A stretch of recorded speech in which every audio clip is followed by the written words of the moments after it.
Mouton. En 1833, j'allais de Tunis à un amphithéâtre romain, enfoncé de 12 à 15 lieues dans le désert.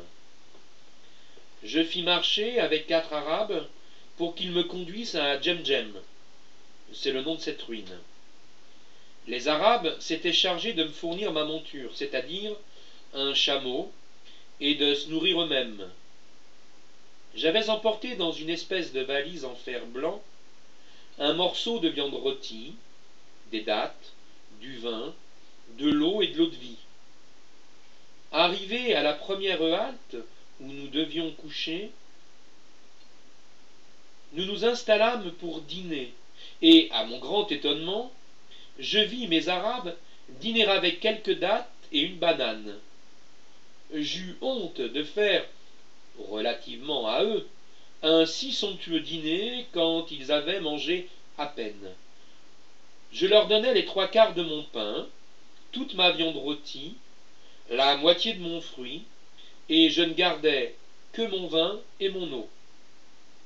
Je leur annonçai alors que le lendemain, nous déjeunerions tous ensemble avec un mouton, qu'ils eussent donc à s'en procurer un, ce qui me paraissait chose facile, ayant vu paître 5 par 5 ou 6 par 6 des bandes de moutons dans tous les endroits où il y avait de l'herbe.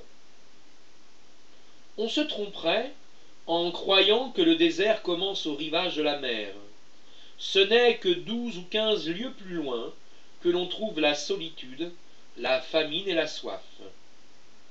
Le lendemain, je fus réveillé par le bêlement d'un mouton.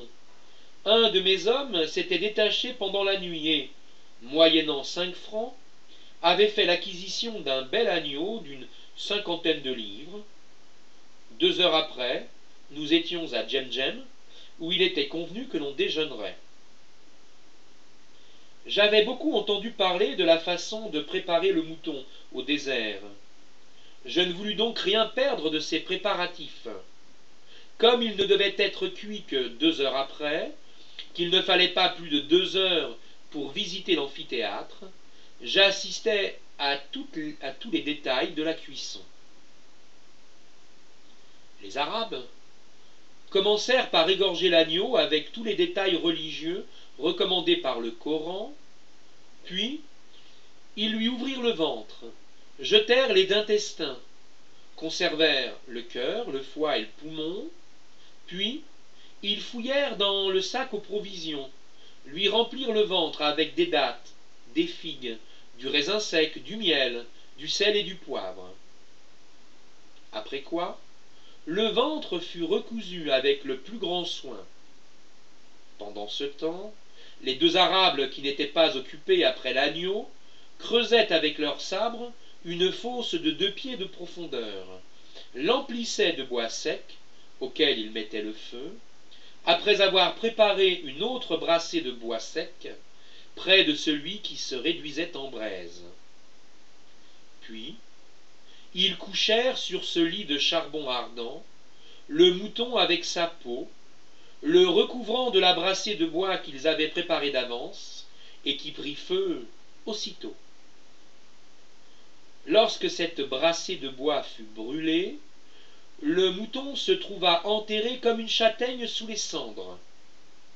Les Arabes, alors, rejetèrent sur lui une partie de la terre qu'on avait tirée de la fosse où il cuisait.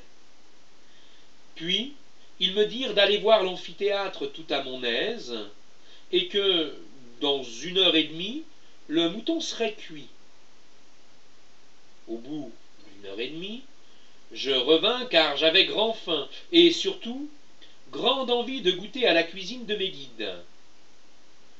Sans doute en avait-il aussi grande envie que moi, car à peine me virent-ils avec celui des Arabes qui parlait un peu l'italien, et que j'avais emmené avec moi, qu'ils se mirent à fouiller leur feu souterrain, et qu'ils en tirèrent le mouton. Il était rôti comme une pomme de terre, dont la peau est brûlée.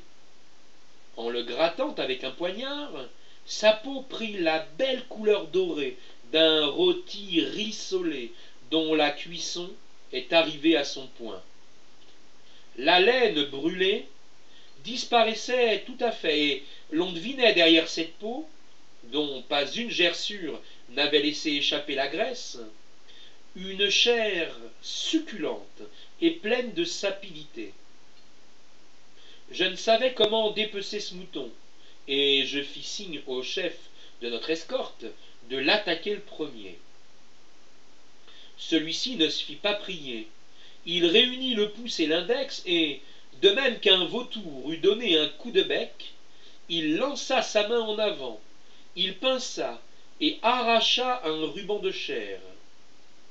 Les autres en firent immédiatement autant, et comme je vis que, si je ne me pressais pas, le mouton serait disparu quand j'en demanderais ma part, je fis signe que je désirais qu'on me laissât faire à mon tour. Alors, je détachai avec mon poignard une épaule de devant, et, peu jaloux de prendre ma part de cette curée à pleine main, je déposai mon éclenche sur un des plats de mon nécessaire, et, comme un enfant en pénitence, je fis mon repas à part. Mon arabe m'avait tenu parole et m'avait rendu mon bidon plein d'eau fraîche. Je dois dire que j'ai mangé du mouton dans quelques-unes des cuisines les plus renommées d'Europe, mais jamais je n'ai mangé de viande plus savoureuse que celle de mon mouton cuit sous les cendres, que je recommande à tous les voyageurs en Orient. Alexandre Dumas, Grand dictionnaire de cuisine.